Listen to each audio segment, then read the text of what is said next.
اگر جہنم سے بچنا چاہتے ہو تو ایک تجارت کرنی ہوگی. اب وہ تجارت کیا ہے وہ بھی خود ہی فرما دی. تؤمنون باللہ ورسولہ، وہی بات جو سورہ حجرات کی آیت میں ہے. ایمان پختہ رکھو اللہ پر اور اس کے رسول پر.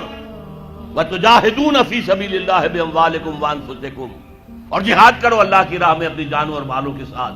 ذالکم خیر لکم ان کنتم تعلمون، یہی تمہارے حق میں بہتر ہے اگر تم علم رکھتے ہو. تو معلوم ہوا کہ یہ جہاد لازم ہے، یہ جد و جہد لازم ہے، یہ ایمان کا لازمی تقاضا ہے، یہ جہنم سے چھٹکارا پانے کی لازمی شرط ہے. اگر یہ نہیں کر رہے تو ایمان نہیں ہے تمہارے اندر، اور جہنم سے چھٹکارا پانے کی امید یہ ایک بس تمہارا خیال ہے. تلک امانیہم، یہ تمہارے من گھڑت خیالات ہیں، یہ تمہاری وشفل تھنکنگ ہے، یہ حقیقت نہیں ہے.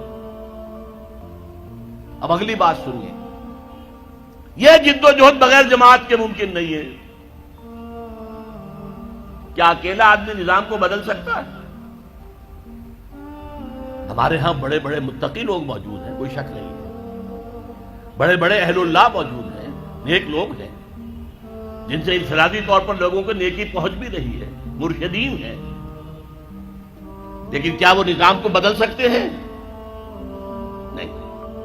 جماعت بنانی پڑے گی، جماعت، حزب اللہ، اللہ کی جماعت، اللہ کی پارٹی بناؤ.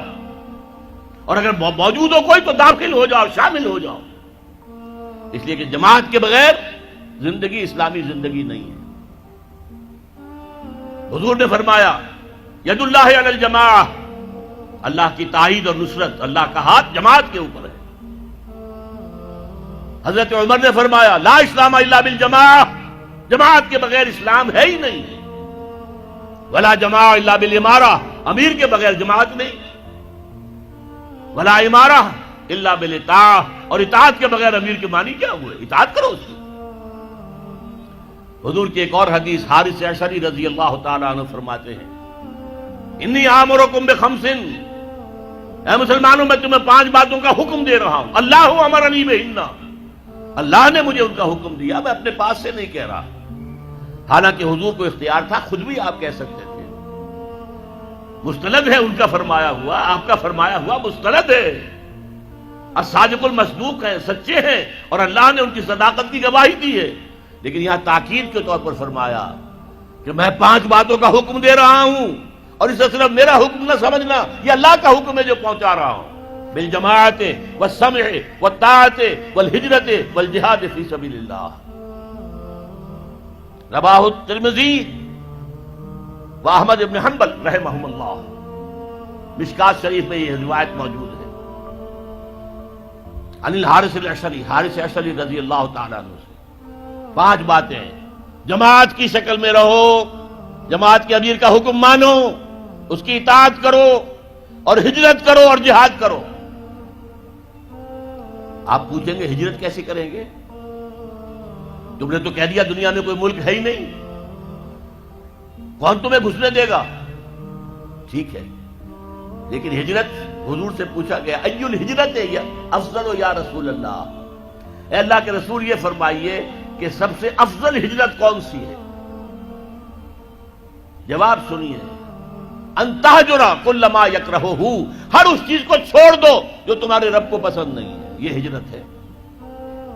سود سے ہجرت کیجئے، آج رات فیصلہ کیجئے کہ مکان اگر سودی قرض پر ہے بیچ دوں گا اور کسی چھوٹی کٹیا میں رہ لوں گا. فیصلہ کیجئے، یہ ہجرت ہوگی. گھر میں شرعی پردہ نہیں ہے تو ابھی فیصلہ کیجئے کہ شرعی پردہ نافذ ہوگا. یہ ہجرت ہے. اور افضل الہجرہ، ای الہجرت افضل یا رسول اللہ، اے اللہ کے رسول سب سے افضل ہجرت کون سی ہے؟ فرمایا ان تہجر کل ما یکرہہ، ہر اس چیز کو چھوڑ دو جو تمہارے رب کو پسند نہیں ہے. اور اس سے اگلی ہجرت آئے گی آخری اونچی، جب اللہ کے دین کو قائم کرنے کا مرحلہ آ جائے اور جب قوت کے ساتھ مقابلہ ہو، گولیاں چلیں، سینوں کو چھلنی کیا جائے.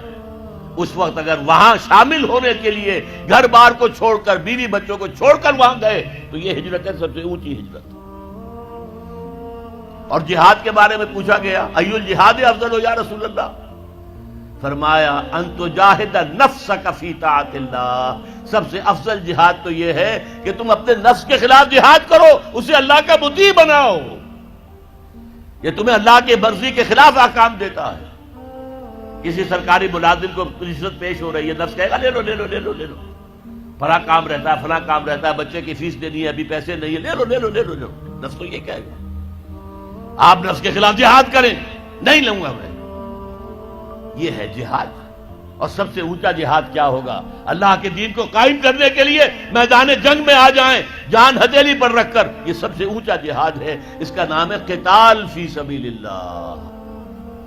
اس لیے سورہ صف کی 2 آیتیں میں نے آپ کو سنائی تھی، یا ایھا الذین آمنوا ھل ادلکم علی تجارۃ تنجیکم من عذاب علیم، جواب کیا ہے؟ خود ہی دیا اللہ نے، تؤمنون باللہ ورسولہ وتجاہدون فی سبیل اللہ باموالکم وانفسکم۔ اسی سورہ صف کی 4تھی آیت کیا ہے؟ ان اللہ یحب الذین یقاتلون فی سبیلہ صفا کانہم بنیان مرصوص، اللہ کو تو اپنے ان بندوں سے محبت ہے جو اس کی راہ میں صفیں باندھ کر، ایسی صفیں جن میں کوئی رخنا پیدا نہ کیا جا سکے، جیسے کہ یوں سمجھیے کہ سیمنٹ کنکریٹ کی وال ہے، بنیان مرصوص ہے، سیسا پلائی ہوئی دیوار، کھڑے ہو کر اللہ کی راہ میں قتال کرو، جنگ کرو، وہ ہے محبوب ہمارا، وہ ہے پسندیدہ انسان ہمارا۔ یا رب فاجمعنی بكل الصحب والأحباب واكتب لنا أن ندخل الجنات بالريان۔